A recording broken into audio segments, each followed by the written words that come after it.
Okay, can you see me?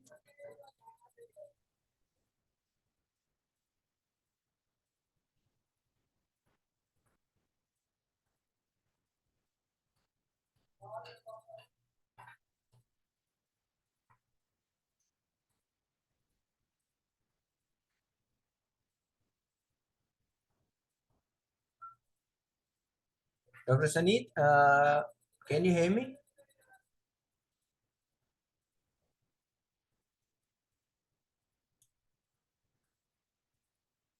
Hello?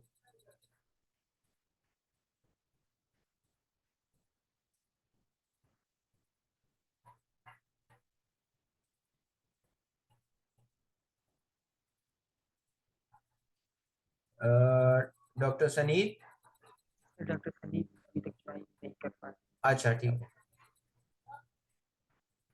So weaknesses के अंदर मैं बात कर रहा था। वीकनेसेस के अंदर एक चीज हम अक्सर इग्नोर कर जाते हैं, वो प्रॉपर राइटअप होता है। प्रॉपर राइटअप से मुराद ये है कि अपनी राइटिंग को 2 दफा, 3 दफा, 4 दफा पढ़ें। खुद ही इंप्रूवमेंट्स आएंगी उसके अंदर।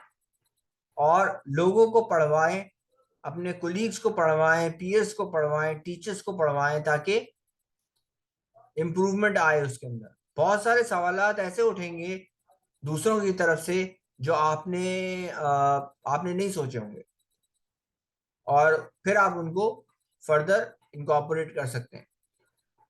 दूसरी जो चीज जिसको अवॉइड करनी है आपने, आखिरी चीज मैं बात करूंगा अब इसके ऊपर, लैक ऑफ प्रॉपर स्ट्रक्चर। आपको जो स्ट्रक्चर मैंने बताया है उसी स्ट्रक्चर को फॉलो करिए, और उसी स्ट्रक्चर के थ्रू जो है वो अपना प्रोजेक्ट जो है वो लिखिए, साइनॉप्सिस लिखिए या ग्रांट प्रपोजल लिखिए। ठीक है। बाज औकात कुछ एजेंसीज जो हैं वो अपना खुद देती हैं प्रोजेक्ट स्ट्रक्चर। उसी स्ट्रक्चर को फॉलो कर लीजिए। आपको कुछ भी नहीं करना, आपका साइनॉप्सिस बना हुआ है, आपने उधर ही से कट पेस्ट करके या कॉपी पेस्ट करके स्ट्रक्चर बना लेना है और एक दफा इसको इनलाइन कर लेना। ठीक है। Is it clear enough? Yes sir. Is it clear enough? Now I will take questions.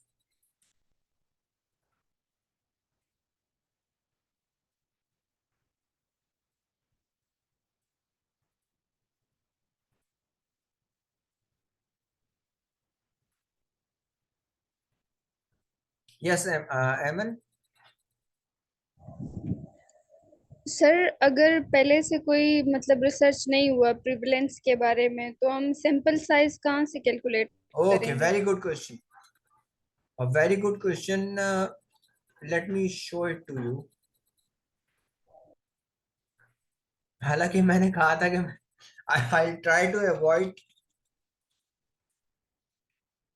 sample size calculation. Sir इसमें एक चीज और भी इंक्लूड हो जाए। सैंपल साइज सर, अगर हम क्रॉस सेक्शनल सर्विस कर रहे हैं या एनालिटिकल स्टडी है और स्क्रीनिंग है, तो इनमें डेफिनेटली सैंपल साइज डिफरेंट होंगे। तो वो कैलकुलेट करने के डिफरेंट मेथड्स, सिर्फ एक ओवरऑल ब्रीफ आप दे दें कि ये बता क्या दे, मैं बता रहा हूँ, वही बता रहा हूँ। Okay. Can you see the screen? Yes sir. Okay. The website is OpenAPI. Yes sir, we use the same website. ये बहुत सारी वेबसाइट में से एक है, इनमें से ये इजीएस्ट है, इसलिए मैं बता देता हूँ। जब आप क्रॉस सेक्शनल काम कर रहे हैं, प्रेवलेंस के लिए काम कर रहे हैं, तो सैंपल साइज पे जाके, ये लेफ्ट कॉलम में देखें, सैंपल साइज पे जाके प्रोपोर्शन पे जाइए और एंटर न्यू डाटा कर दीजिए। अगर पॉपुलेशन बड़ी है, यानी किसी शहर की पॉपुलेशन है, किसी गांव की पॉपुलेशन है, या किसी तहसील की पॉपुलेशन है, मुल्क की पॉपुलेशन है, सूबे की पॉपुलेशन है, इसको 1 मिलियन पे ही रहने दें, इसको छेड़ने की जरूरत नहीं है। ना ये लास्ट आइटम को छेड़ने की जरूरत है, इसको रहने दें। ये 5% पे ही रहेगा। अगर ऑलरेडी कहीं भी पब्लिश नहीं हुई भी है प्रेवलेंस। मिसाल के तौर पे मैं पाकिस्तान में करने जा रहा हूँ, इंडिया में भी नहीं हुई भी है, ईरान में भी नहीं हुई भी है, अफगानिस्तान में भी नहीं हुई है। तो मैं इसको 50% पे ही रखूंगा। ठीक है अहमद? Yes sir. मैं इसको 50% पे क्यों रखूंगा? इसलिए कि 50% पे सबसे बड़ा सैंपल साइज आएगा। और सबसे बड़ा सैंपल साइज क्यों चाहिए मुझे? क्योंकि ये क्वांटिटेटिव रिसर्च है। क्वांटिटेटिव में larger the sample size the better. ठीक है? Yes sir. ओके, मैं यस सर। कैलकुलेट कर देता हूं। 385, 95% कॉन्फिडेंस इंटरवल के ऊपर 385 सैंपल साइज आ रहा है। अब इसका क्या मतलब है? मैं 384 पार्टिसिपेंट्स ही लूंगा, या इससे कम भी ले सकता हूँ या ज्यादा भी ले सकता हूँ? सर इसमें ज्यादा लेने पड़ेंगे ना, 10% तो हम लॉस या गेन या पार्ट में रख लेते हैं, ओके, 420 के हम चाहते हैं। Thank you Mudassir. 334 का मतलब ये कि ये मिनिमम रिक्वायर्ड सैंपल साइज है। इससे कम नहीं ले सकते, इससे ज्यादा जितना चाहे लें। 1000 ले लें, 2000 ले लें, it will further strengthen your study, not weaken your study. इससे कम लेंगे तो वीक करेगी ये स्टडी को। ठीक है? Yes sir. ओके, अगर आप कंपैरिजन करने जा रहे हैं डिजीज नॉन डिजीज का, और देखना चाह रहे हैं कि एक्सपोजर है कि नहीं है, मिसाल के तौर पे मैं थैलेसीमिया सेंटर गया। थैलेसीमिया सेंटर के अंदर सारे बच्चे बैठे हुए थे थैलेसीमिक्स। अब मुझे पता है कि ये थैलेसीमिक्स है और इनके साथ इनके बाहर कोई बराबर में स्कूल है जहाँ हेल्दी बच्चे हैं। मैंने एक थैलेसीमिक लिया, एक हेल्दी बच्चा लिया। ये केस हो गया मेरा और दूसरा कंट्रोल हो गया। अब मैं इस बच्चे से पूछूंगा, ये जो मेरा केस है, कि ये हमें स्टडी डिजाइन पढ़ाना शुरू कर दूंगा। आपकी आपके पेरेंट्स की कजन मैरिज थी या नहीं थी? आप पेरेंट्स से पूछ लें, ये तो ऑकवर्ड लगेगा बच्चे से पूछना। कजन मैरिज थी या नहीं थी? और इधर कंट्रोल से पूछें कजन मैरिज थी या नहीं थी। ये एक्सपोजर का की इंडिकेशन हो गई है। ठीक है? ये केस कंट्रोल स्टडी है। जब केस कंट्रोल स्टडी आपने करनी है तो यहाँ पे सैंपल साइज कैलकुलेट करने के लिए अनमैच्ड केस कंट्रोल पे जाएंगे आप। ये नजर आ रही है ऑप्शन? No sir. लेफ्ट पे, left yes column, sir. Yes sir. ये यस अनमैच्ड केस सर आ कंट्रोल। गए। इसको क्लिक करें, एंटर न्यू डाटा करें। टू साइडेड कॉन्फिडेंस लेवल 95% ही रहता है बाय डिफॉल्ट। पावर 80% ही रहती है। केस और कंट्रोल का रेशियो क्या लेना है? कितने डिजीज लेने, कितने नॉन डिजीज लेने, बराबर बराबर लेने। यूजुअली हम 1:1 लेते हैं, तो 1 रखिए इसको। अब पुराने लिटरेचर से ये देख के बता दीजिए कि कितने परसेंट ऑफ कंट्रोल जो थे, यानी कितने परसेंट हेल्दी बच्चे जो थे, उनके पेरेंट्स में कजन मैरिजेस हुई थी।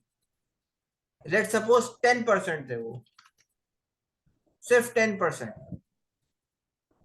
जबकि percent of cases with exposure, यानी जो थैलेसेमिक्स थे, उनके अंदर, उनके पेरेंट्स के अंदर कजन मैरिजेस कितनी परसेंट थी? लेट से 60% थी।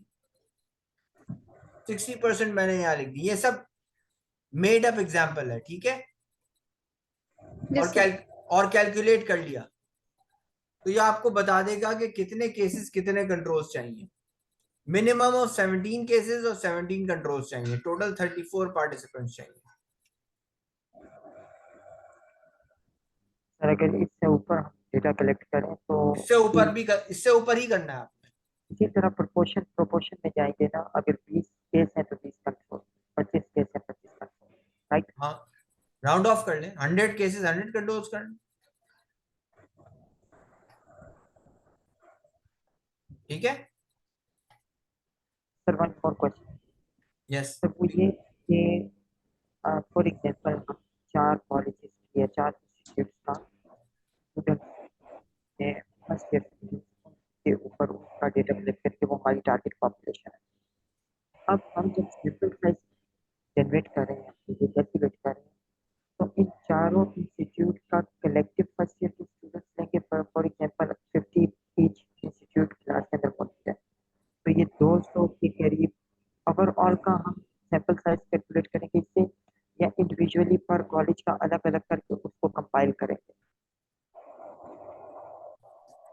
सैंपल साइज कैलकुलेशन अलग चीज है, रिजल्ट्स कंपाइलेशन अलग चीज है। सैंपल साइज तो एक ही कैलकुलेट होगा, ठीक है, और उसको फिर तमाम फर्दर। जी बोले। तमाम तमाम स्टूडेंट्स जितने मौजूद हैं चारों इंस्टीट्यूशन के, उन सबको मिला के फिर उससे सैंपल साइज लेंगे। तो सर इसमें डिवीजन कैसे होगी? फॉर एग्जांपल अभी एक कॉलेज के अंदर 5 स्टूडेंट है, एक में 2, उसमें बाकियों में 2, इस तरह है ना। तो रिस्पॉन्सेज जो है 22 नहीं हो सकते, हो जाएंगे। अगर 500 में से ही हम 200 रिस्पॉन्स पूरे ले लें तो बाकी तीनों का तो 22 हो जाएगा सारा। हाँ तो हम बिल्कुल। सैंपल साइज को डिवाइड कैसे करेंगे कि इस कॉलेज से मिनिमम 15 यहाँ से लेंगे, 15 यहाँ से, 20 यहाँ से और बाकी यहाँ से? समझ में आपको अच्छे से समझा देंगे? इसके दो तरीके हैं बेटा। एक तो ये है कि या तो आप इक्वली कर दो, इक्वली करोगे तो रिप्रेजेंटेशन ठीक नहीं होगी, जैसा आपने अभी खुद कहा, ठीक है। दूसरा ये तरीका है कि आप ये देख लें कि एक इंस्टीट्यूट में स्ट्रेंथ कितनी है, जाहिर है एक में ज्यादा होगी, एक में कुछ कम होगी, तो आप उस प्रोपोर्शन के हिसाब से सैम्पलिंग कर लें। यानी अगर लेट से 20% एक इंस्टीट्यूट में पॉपुलेशन है और 50% एक में है, सही है, और बाकी 10-10 या 15-15 जो है वो बाकी दो में है, 4 इंस्टीट्यूट हमारे पास, तो इसी हिसाब से सैंपल को डिस्ट्रीब्यूट कर दो। Got it, thank you. ठीक है। सर एक क्वेश्चन है। जी बेटा। जो हमारा मतलब टारगेट है वो तुर्बत सिटी है, लेकिन जो हम जहाँ से सैंपल साइज ले रहे हैं वो किच थैलेसीमिया सेंटर है, और वहाँ पे जो हम पेरेंट्स से मतलब केयर गिवर्स और पेरेंट्स से क्वेश्चन करेंगे तो वो 311 है। तो हमें जो सैंपल साइज जो हम कैलकुलेशन के लिए देंगे पॉपुलेशन का, वो तुर्बत सिटी का देंगे या उस किच थैलेसीमिया सेंटर का देंगे? सर हमारी पॉपुलेशन ही रजिस्टर्ड वो है, फैमिलीज है। तो रजिस्टर्ड जो फैमिलीज हैं वो 311 है केश थैलेसीमिया सेंटर पे। तो हम सैंपल साइज ही इस 311 फैमिली से कलेक्ट करेंगे, कैलकुलेट करेंगे, क्योंकि जनरल पॉपुलेशन तो हमारे इंक्लूजन क्राइटेरिया में है ही है। सही कह रहे हैं, ये बहुत अच्छे सवाल किया है मैंने आपने। मैं आपको एक चीज क्लियरली बता दूं यहाँ पे, आप थोड़ा सा ट्यून अप भी कर दूं आपके क्वेश्चन को, कि आप प्रेवलेंस मालूम नहीं करने जा रहे, you are finding out the frequency of family planning practices. नहीं, आपका एम है ना, ये नहीं था ना? Psychological no sir, burden. और मुदस्सिर का एक ही है, the assessment of depression and anxiety in primary caregivers of अच्छा, थैलेसीमिया मेजर पेशेंट। दोनों का एक ही है, आप दोनों का एक ही है। Yes sir. तो उसमें होगा ये कि आपकी टारगेट पॉपुलेशन केज थैलेसीमिया सेंटर की पॉपुलेशन होगी, तुर्बत की नहीं होगी, ना केज की होगी। Yes sir. सो वो टोटल पॉपुलेशन अब वो 1 मिलियन नहीं रखी जाएगी। कम कर देंगे हम, जितनी है 311 के यस, करीब ये फैमिलीज जैसे है। ये है ना, ये 1 मिलियन नहीं होगी। ये नजर आ रहा है स्क्रीन यस पे? सर। Yes sir. ये टोटल रजिस्टर्ड जितने भी लोग होंगे ना, ये वो होंगे। Sir one more yes sir. Question है। हाँ हाँ श्योर। इससे हमारा सैंपल आएगा। सैंपल छोटा हो जाएगा ना आपका। जी। जी 180। सर। जी वन मतलब सर। क्वेश्चन सर, हमारी जो टेस्ट सब्जेक्ट है पॉपुलेशन, वो है केयर गिवर। तो हम डेफिनेटली केयर गिवर फैमिली को अगर से सैंपल साइज कैलकुलेट करेंगे, टोटल नंबर ऑफ पेशेंट को तो नहीं करेंगे। हो सकता है कि पेशेंट्स जो है कुछ ट्विंस हों, ब्रदर्स हों, एक ही फैमिली के अंदर दो दो तीन तीन पेशेंट हो, तो वो तो हम उससे तो कैलकुलेट नहीं करेंगे ना, नंबर ऑफ पेशेंट से नहीं। अच्छा, इसमें दो तरीके होते हैं, ये मेथोडोलॉजी आपके ऊपर डिपेंड करती है। आप चाहें तो उस फैमिली मेंबर को केयर गिवर के तौर पे ले लें कि जो ज्यादा टाइम लगाता है केयर गिविंग में, ठीक है। भाई दो हैं, दो ने डिस्ट्रीब्यूट किया हुआ है, ठीक है। ठीक है, मदर है, फादर तो हाँ। मदर और फादर, इनमें से ज्यादा टाइम कौन लगा रहा है? या तो आप किसी एक को लेना चाह रहे हैं तो इस तरह से करके किसी एक को ले लें। दूसरा तरीका जो ज्यादा बेहतर तरीका है वो ये है कि दोनों को लें, क्योंकि ये रूल तो आपने कहीं भी नहीं लगाया कि केयर गिवर एक होना चाहिए था।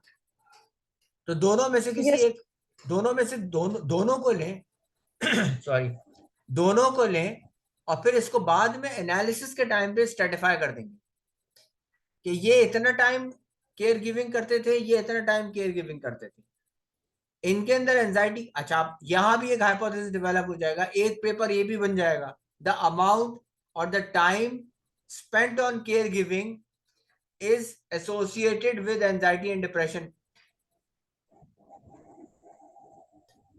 Yes sir. अच्छा, इसमें ये भी डिवाइड फिर फर्दर हो जाएगा कि सुबह के टाइम पे कौन कर रहा था, रात के टाइम पे कौन कर रहा था।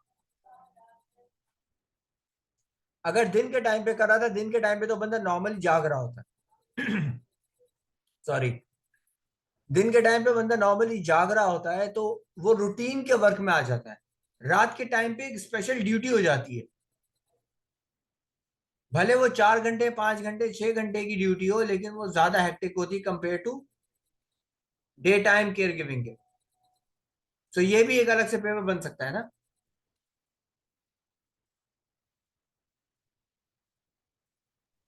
सर वन मोर क्वेश्चन, जब डेटा कलेक्ट कर रहे हैं, हमारा सैंपल साइज फॉर एग्जांपल 185 है फॉर एग्जांपल, मैं समझा नहीं, सॉरी। तो मदर, ये नंबर ऑफ रिस्पॉन्स हम sir number of responses consider कर रहे हैं सैंपल साइज में, ये तो नहीं देख रहे कि एक फैमिली है, यानी मदर और फादर ने अलग, एक ही पेशेंट का एक मदर फादर दोनों ने रिस्पॉन्स किया, तो there are two responses, right?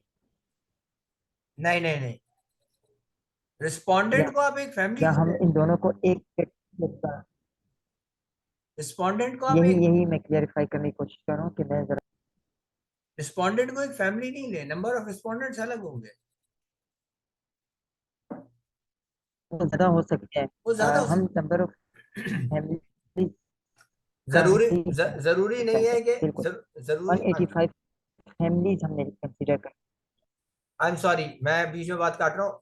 जरूरी नहीं है 5 थैलेसेमिक्स हो तो 5 केयर गिवर्स हो। Hello, yes sir. जरूरी नहीं कि पांच मैं 5 थैलेसेमिक्स हो तो 5 केयर गिवर्स हो, 5 थैलेसेमिक्स पे 10 केयर गिवर्स भी हो सकते हैं।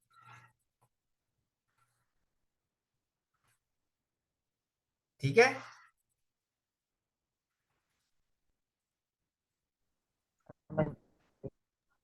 Any other question.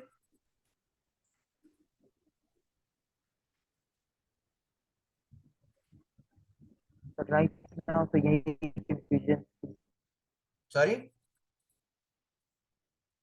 Right now फिलहाल इतनी ही कंफ्यूजन अच्छा ठीक है, बाकी कोहॉर्ट स्टडी और मीन डिफरेंस पे तो मैं अभी नहीं डिस्कस करूंगा, क्योंकि ये थोड़ा सा कॉम्प्लेक्स कॉन्सेप्ट्स होते हैं। किसी का अगर इस तरह का रिसर्च क्वेश्चन आ रहा है तो फिर वो सेपरेटली कांटेक्ट कर सकता है अपने स्टैटिस्टिशियन के साथ, अपने रिसर्चर्स के साथ, और या फिर मैं भी अवेलेबल हूँ, मैं अपना ईमेल एड्रेस दिया हुआ है। ठीक है।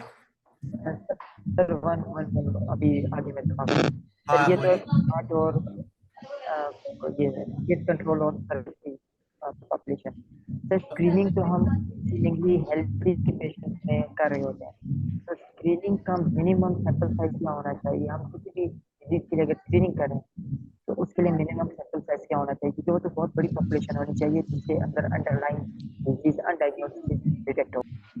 हाँ तो बेटा, स्क्रीनिंग के अंदर आप किस चीज के लिए स्क्रीन कर रहे हैं, पहले तो ये बताएं।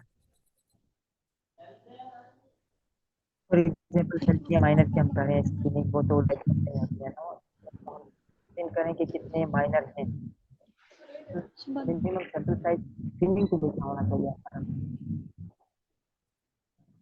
बेटा, दूसरे दूसरे लोगों के माइक्स खुले हुए हैं। हाँ, अब बोलो। सर स्क्रीनिंग के लिए ना हम पॉपुलेशन में तो एक अंडरलाइंग डिजीज देख रहे हैं कि जो डायग्नोस नहीं है, जो सामने नहीं है। बेटा वो मैं डॉक्टर बात गुल, अगर आप अपना माइक काइंडली दें, तो उसके लिए मिनिमम सैंपल साइज स्क्रीनिंग के लिए क्या होना चाहिए?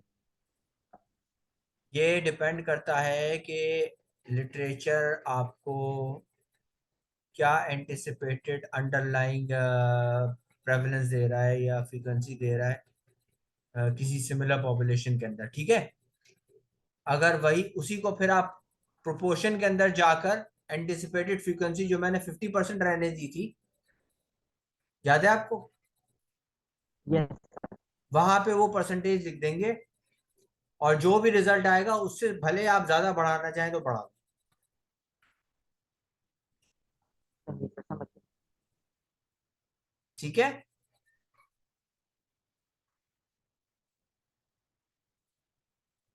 जी sir. Okay, thank you. thank you so much, thank you so much, everybody. I will share with you, I will share with Dr. Saneed all the documents, the PowerPoint presentation as well as the synopsis template, my own grant proposal that I submitted to WHO, which got the grant of $14,000. So you're most welcome. And I'll try to share with you, try to be in link with you, so that I can, if I can be of any help, I'll be there, inshallah ta'ala. Dr. Saneed, Thank over you. to you. Thank you. Thank you, sir. Thank you, Dr. Tarazwan sir. Thank you. It was very informative. And thank you for your precious time, sir. हमें time दिया आपने, बहुत बहुत शुक्रिया sir आपका। Most welcome, Dr. Saneed. इंशाल्लाह sir. मेरी कोशिश तो ये थी कि मैं वहां आके कराता, क्योंकि जाहिर है जूम की अपनी लिमिटेशंस हैं, तो जी हाँ सर, लेकिन फिर भी सर बहुत बहुत समझा सर इन्होंने, और मैंने भी बहुत सीखा सर इससे। Thank thank you sir. You so much, thank you so much, thank you so much बच्चों, थैंक यू सो मच। मैं आप लोगों के साथ अल्लाह शेयर कर हाफिज देता सर। हूँ, मैं आपको ईमेल कर दूंगा, ठीक है। Thank you. ठीक। अल्लाह हाफिज। अल्लाह हाफिज। अल्लाह हाफिज। अल्लाह थैंक यू हाफिज सो बेटा, much. Take care. Thank you. अल्लाह हाफिज, अच्छा सर। अल्लाह हाफिज बेटा।